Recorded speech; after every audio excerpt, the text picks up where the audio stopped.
예수님께서 이 땅에 오셔서 하신 일들을 보면 오늘 한 가지 중요한 사실을 확인하게 됩니다.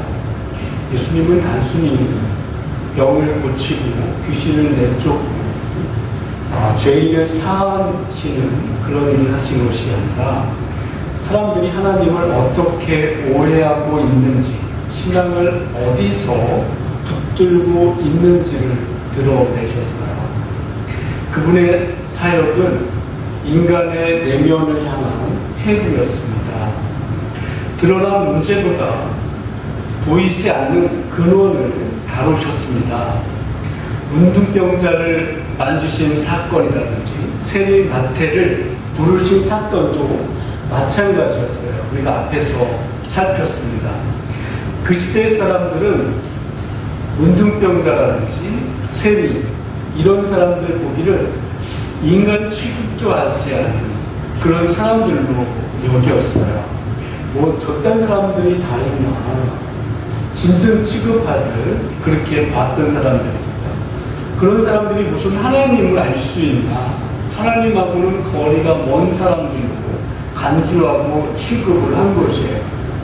하지만 예수님께서는 그들과 함께 식탁을 마주하시고 내가 이런 사람들을 위해서 왔다라는 선언으로 예수님께서 그들을 용납하시는 모습을 보여주셨습니다.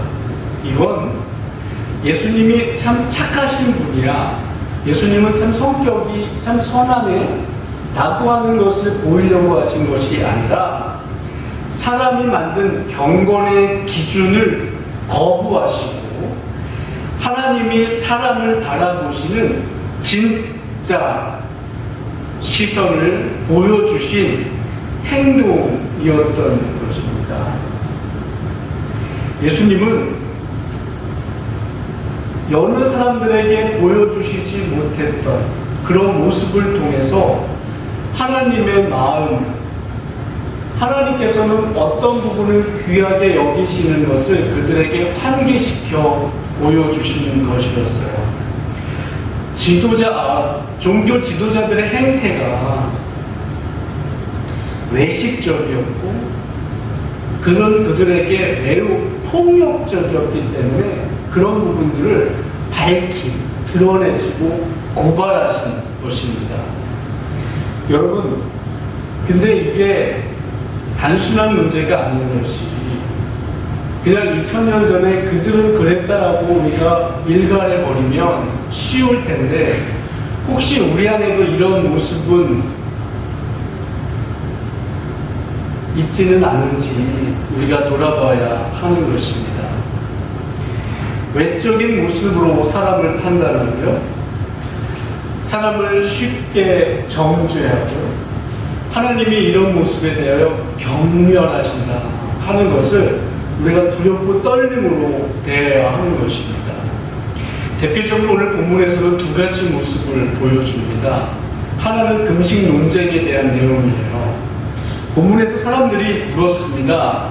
요한의 제자들과 바리새인들의 제자들은 금식하는데 왜 당신의 제자들은 금식하지 않습니까? 하고 예수님께 따져 물었습니다. 이 질문은 아니 금식해야 그래도 경건하다라고 하는 정도의 사람 아닙니까? 근데 예수라고 하는 사람의 제자라는 사람들이 당신을 포함하여 아니 다른 사람들은 다 금식하고 있는데 어찌하여 금식을 하지 않고 있습니까? 하고 말을 하고 있는 거죠. 그때는 일주일에 2번 금식하고요, 11조를 냈고요, 이런 부분들이 외적으로 드러난 그래도 경건한 사람의 표지와 같은 모습이었습니다. 그래도 나 이렇게 그런 사람이면, 이스라엘 사람이면 나 이 정도 되는 사람이야 라고 하는 걸 드러낼 때에 그런 걸로 자기를 드러내고 자랑하기까지 했던 모습입니다. 하지만 경건이라고 하는 것은요, 그런 정량적으로, 그러니까 뭐 했으면 뭐 이런 부분으로 어느 정도는 해야 돼 라고 하는 것으로 판단하는 것이 아닙니다. 그런 평가들은 사람이 만든 거거든요. 하나님이 정하신 기준은 아니었어요. 오늘도 마찬가지입니다. 사람들은 기도의 양이나 아니면 금식의 횟수 아니면 봉사의 모양 이런 걸 가지고 자기 자신을 드러내고 남한테 자기를 알아봐 달라고 요청을 합니다. 하지만 주님은 분명히 말씀합니다. 경건이라고 하는 것은 형식의 문제가 아니라 생명의 문제다라고 하는 것이에요. 사람이 만들어 놓은 틀에서 나오는 것이 아니라 하나님과의 살아있는 관계 하에서 흘러나오는 것이 경건이다라고 하는 겁니다.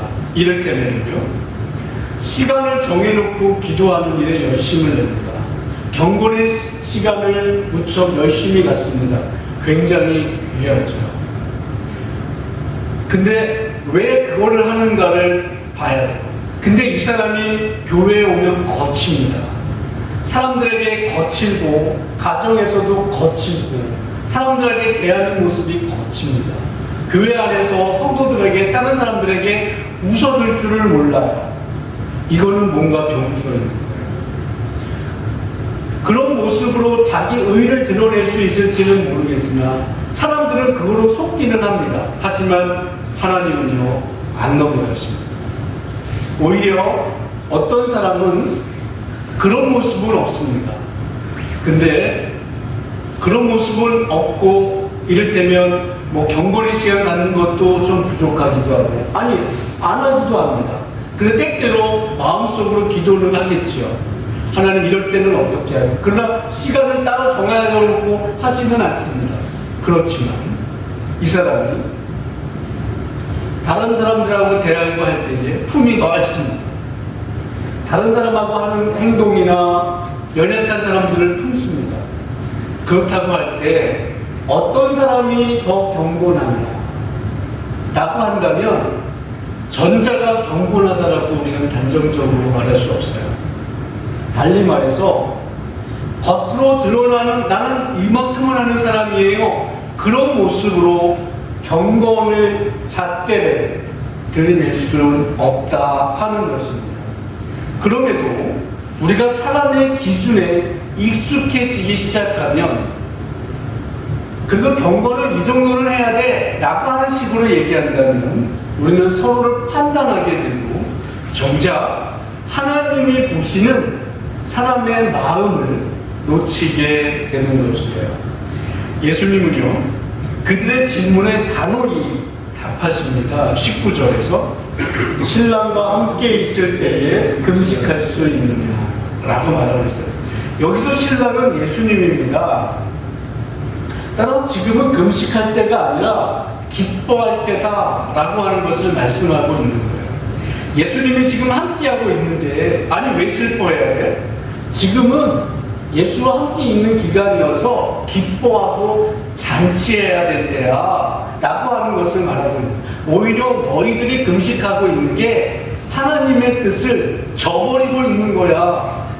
너희들 왜 분별 없이 금식하니? 라고 말을 하고 있는 거예요. 경건이라고 하는 것은 그런 면에서 보면 규칙을 정해놓고 무엇인가 하는 것이 아니라 하나님이 기뻐하시는 것이 무엇인가, 지금 이맘때쯤에는 무엇을 내가 하는 것이 하나님이 기뻐할 것인가 하는 걸 분별하는 능력, 그분의 임재에 맞게 반응하는 것, 이것이 경건이다 하는 것입니다. 예수님은 또 말씀하세요. 20절에 신랑을 빼앗길 날이 이르리니 그날에는 금식할 것이니라. 예수님은 자신의 죽음을 알고 계셨어요. 금식은 그날, 애통해야 할 날, 이날 하는 것이지 경건하다라고 하는 겉으로 보여지는 것으로 드러내서 아무 때나 금식하는 거 그건 아니다 라고 하는 걸 말씀합니다.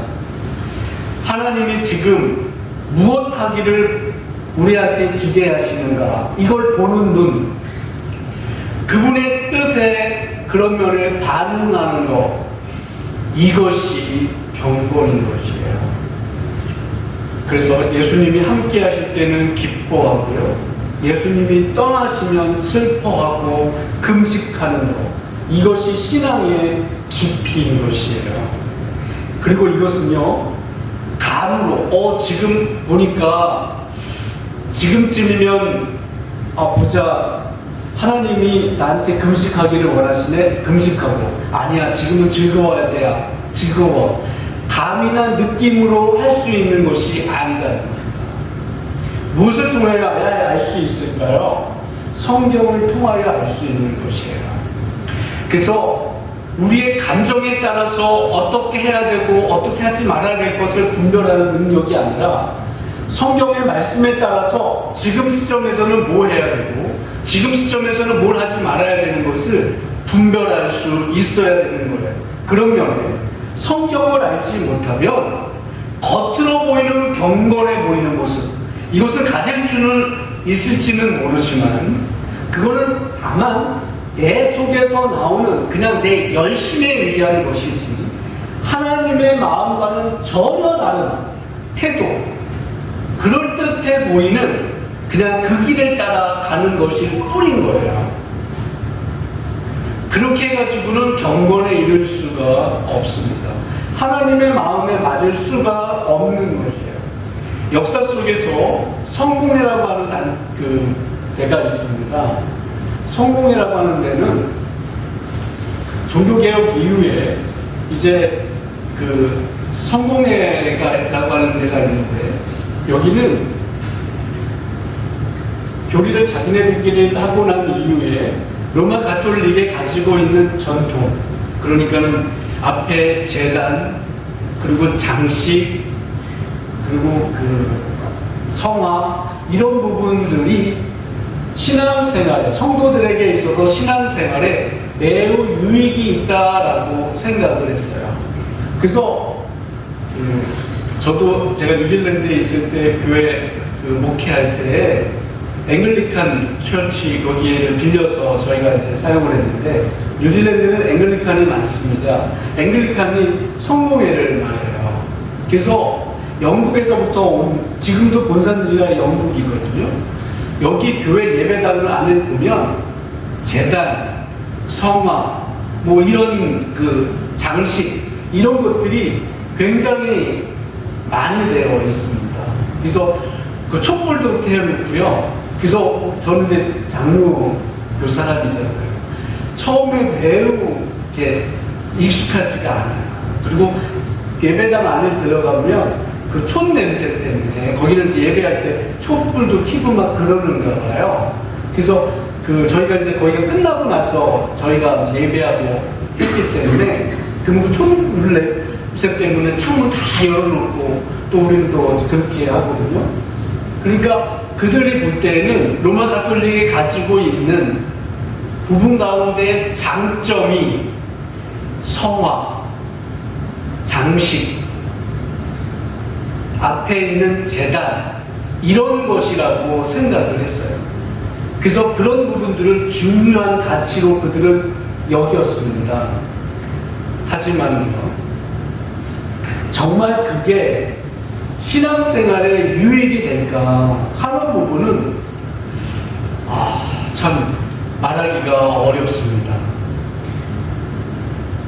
말씀 중심에서 떠나면요, 사람은 눈에 보이기 좋아 보이는 것을 경건으로 찾아요. 그리고 그것을 추구하게 됩니다. 그렇게 되면요, 형식만 남고 생명은 사라지게 되는 것입니다. 오늘 우리는 예수님을 구약에서 예언된 메시아인 것을 믿습니다. 아멘? 예. 이쯤에는 아멘 하지 않으실 이유 있나요? 우리는 구약에서 예언된 메시아가 예수 그리스도이심을 믿습니다. 아멘? 예. 제가 이렇게 얘기하는 이유가 있어요. 근데 이스라엘은, 우리는 누구를 기다리냐면 재림하실 예수 그리스도를 기다립니다. 그죠? 근데 이스라엘은 성경을, 구약 성경만 믿습니다. 그리고 그들은 여전히 초림하실 그리스도 메시아를 기다리고 있어요. 구약 성경은 우리 성경과 같습니다. 어떤 사람들, 그리고 바로 이단들은 아니다, 재림 예수가 이 땅에 오셨어. 그들은 그렇게 얘기합니다.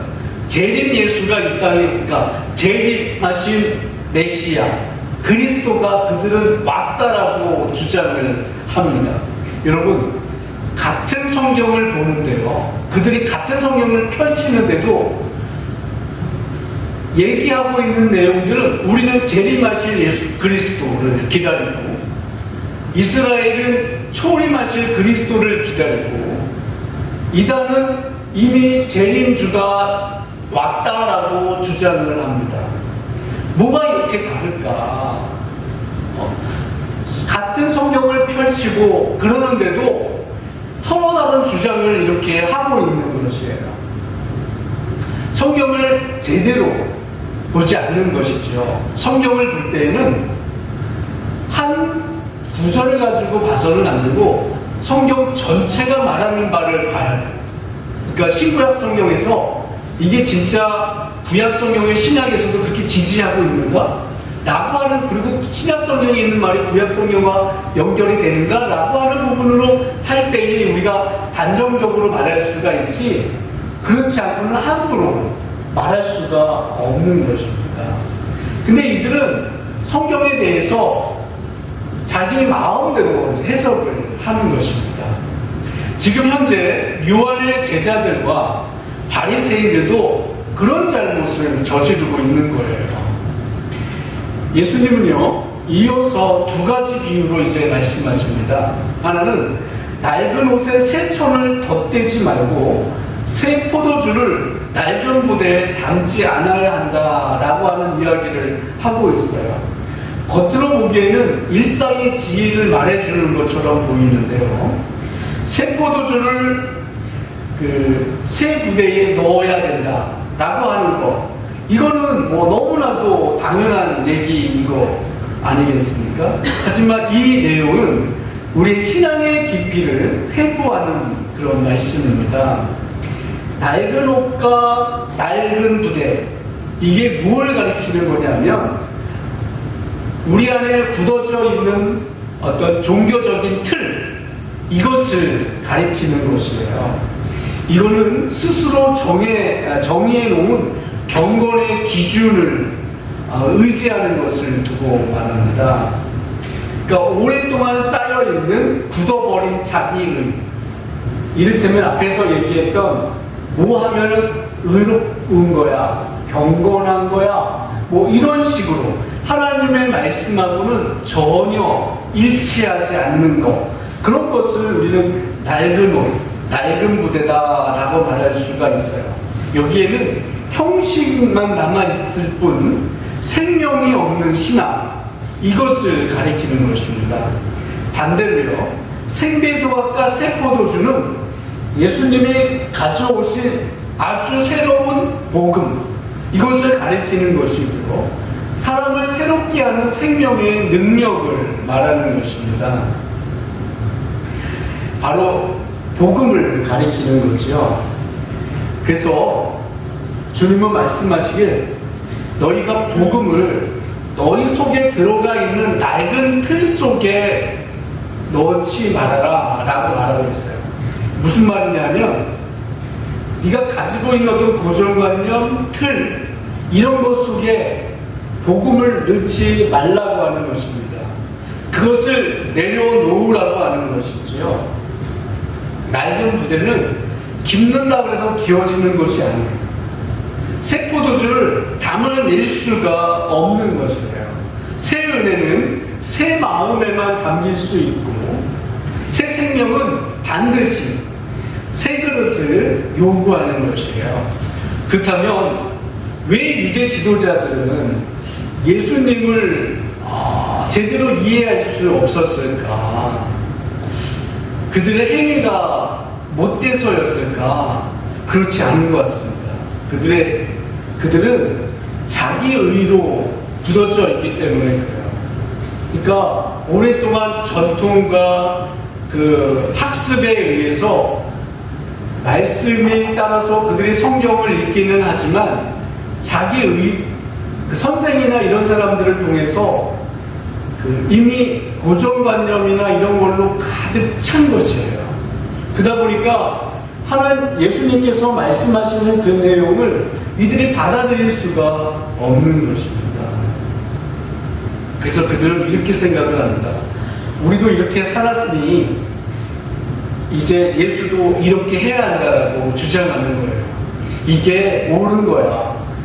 지금까지 계속해서 내려왔던 우리의 전통이고 학습이니 너도 여기에 따라라 라고 말하는 것이지요. 이렇게 말하는 게 낡은 부대입니다. 생명은 확장하고요, 생명은 움직이고 자랍니다. 복음은 생명이기 때문에 그래요. 그런 복음의 생명을 낡은 부대가 견딜 수가 없는 것입니다. 그래서 낡은 부대 안에 새로운 포도주를 넣게 되면 낡은 가죽 부대는 터지기 마련입니다. 그래서 포도주도 잃고 부대도 잃어버린다라고 말하는 것입니다. 그래서 예수님은 말씀하시기를 부대를 먼저 바꿔라 라고 말씀하시는 거예요. 낡은 가죽 부대를 버리라고 하는 말은 네가 쌓아온 신앙의 자랑을 내려놓고 네가 옳다고 믿어온 방식과 신념을 비우라 라고 하는 말이며, 하나님 앞에서 이제 너가 완전히 새로운 존재라고 하는 것을 네가 인정하라라고 하는 뜻을 나타내주고 있는 것입니다.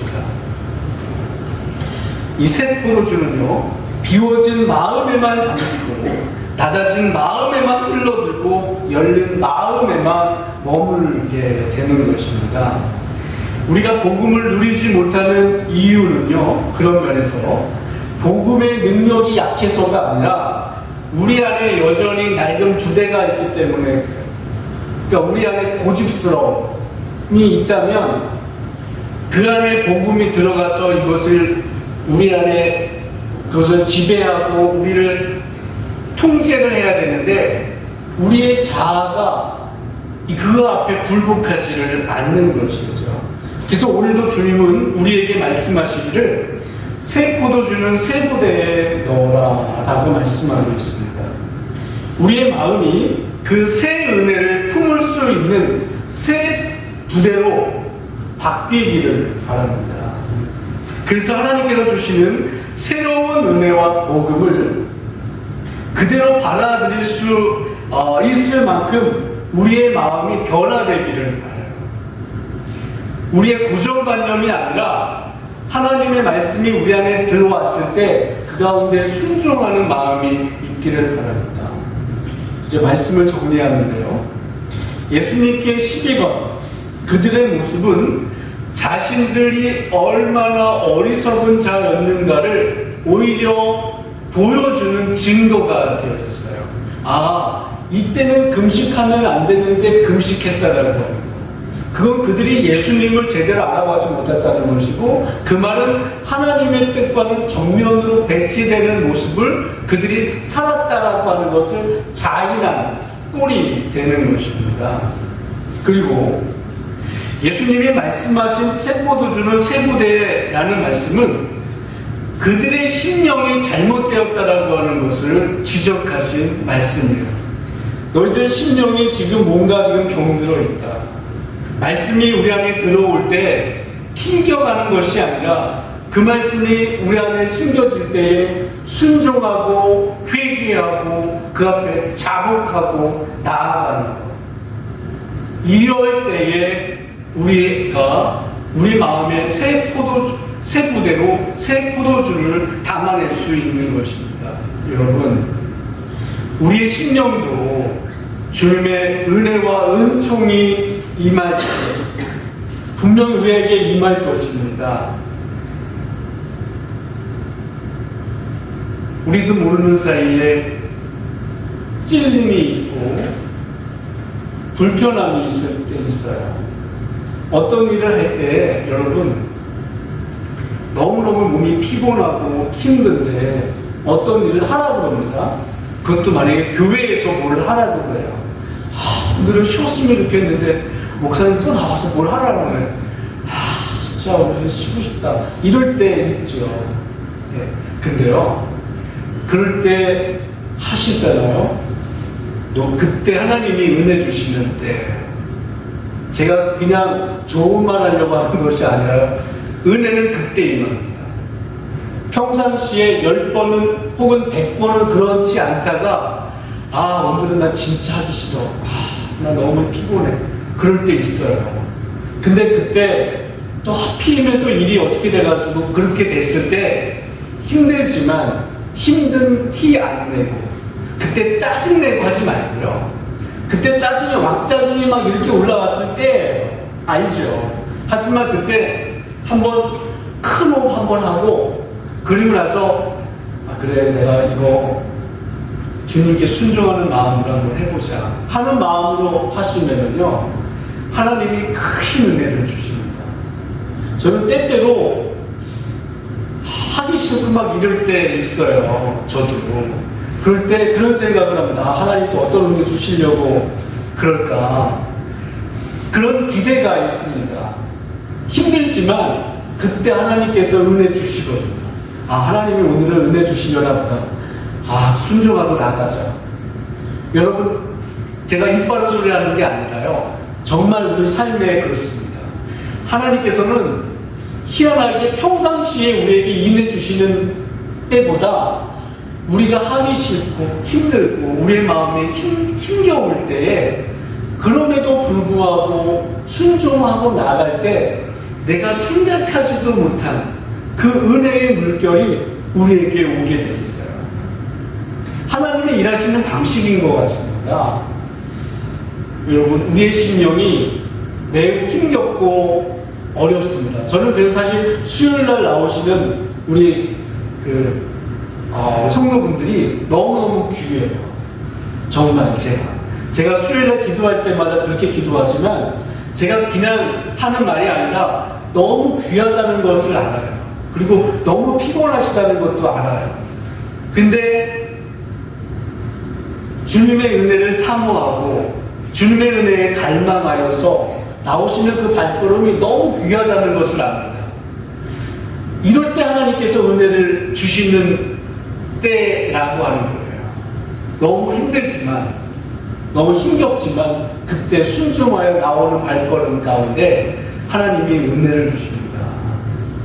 그래서 우리 모두가 그런 우리의 심령이 때로 힘겹고 어려울 때, 그러나 그때 하나님이 우리에게 큰 은혜 주시는 기간이다. 나는 기대감을 갖고 그 일들을 능히 감당하는 주님의 사람들 되시기를 주님 이름으로 축원합니다.